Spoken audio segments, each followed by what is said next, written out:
Endoplasmic रेक्टिक्युलमचं structure हे एखाद्या net सारखं आहे. नेट म्हणजे जाळी. एंडोप्लाझ्मिक रेक्टिक्युलमचं स्ट्रक्चर हे एखाद्या जाळी सारखं आहे. म्हणजे गोल अशी सेल आणि मध्ये न्यूक्लियस असतो. न्यूक्लियसला डबल लेयर्ड मेम्ब्रेन असतं. म्हणजे दुहेरी आवरण असतं न्यूक्लियसला आणि त्याच्यापासून स्टार्ट होतो हा endoplasmic reticulum. Endoplasmic reticulum proteins बनवण्याचे काम करत असतो. There are two types of endoplasmic reticulum. Endoplasmic रेक्टिक्युलमच्या दोन टाइप्स आहेत. पहिली तर रफ एंडोप्लाझ्मिक रेक्टिक्युलम RER आणि दुसरी तर smooth endoplasmic रेक्टिक्युलम SER. Rough endoplasmic रेक्टिक्युलम म्हणजे रायबोझोम्स प्रेझेंट असतात. म्हणजे ही आपली सेल आहे आणि हा न्यूक्लियसला डबल लेयर्ड आवरण आणि इथून हा एंडोप्लाझ्मिक रेक्टिक्युलम स्टार्ट झालेला असतो.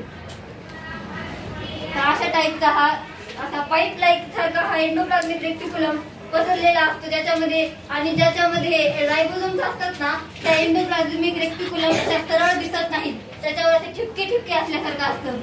असं खडबड ज्याला असतं ना, त्याच्यामध्ये हे जे आहेत ना छोटे छोटे, याला रायबोझोम्स असे म्हणतात. आणि रायबोझोम्स प्रोटीन्स बनवण्याचे काम करत असतं. आणि हे रायबोझोम्स असल्यामुळे या एंडोप्लाझ्मिक रेक्टिक्युलमला रफ एंडोप्लाझ्मिक रेक्टिक्युलम असे म्हणतात. आणि ज्याच्यामध्ये एंडोप्लाझ्मिक रेक्टिक्युलम नसतो, जे असे सपाट असतात, त्यांना ऑफकोर्स स्मूथ एंडोप्लाझ्मिक रेक्टिक्युलम असे म्हणतात. मग आता रफ एंडोप्लाझ्मिक रेक्टिक्युलम प्रोटीन्स बनवतात, तर स्मूथ एंडोप्लाझ्मिक रेक्टिक्युलम काय करतात? त्यांच्याकडे काही काम नसतं का? ते लिप्टिन बनवण्याचं काम करतात. म्हणजे दोघांनाही एक वेगवेगळ्या प्रकारचं काम आहे. रफ एंडोप्लाझ्मिक रेक्टिक्युलम मध्ये रायबोझोम्स आहेत आणि ते प्रोटीन्स बनवतात. आणि स्मूथ एंडोप्लाझ्मिक रेक्टिक्युलम्स मध्ये रायबोझोम्स अब्सेंट असतात, म्हणजे ते नाहीत. आणि ते स्मूथ एंडोप्लाझ्मिक रेक्टिक्युलम लिग्निन बनवण्याचं काम करत असतं. Ribosomes are present on rough endoplasmic reticulum.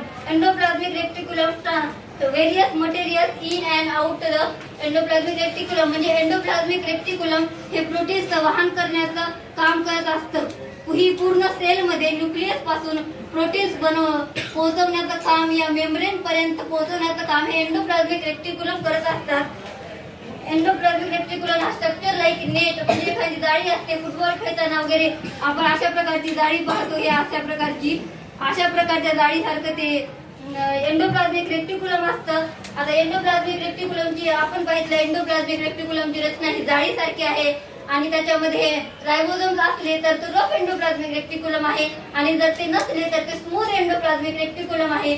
आणि रफ एंडोप्लाझ्मिक रेक्टिक्युलम हा खडबड असतो, कारण त्याच्यावरती रायबोझोम्स असे स्पष्ट दिसतात ठिपक्या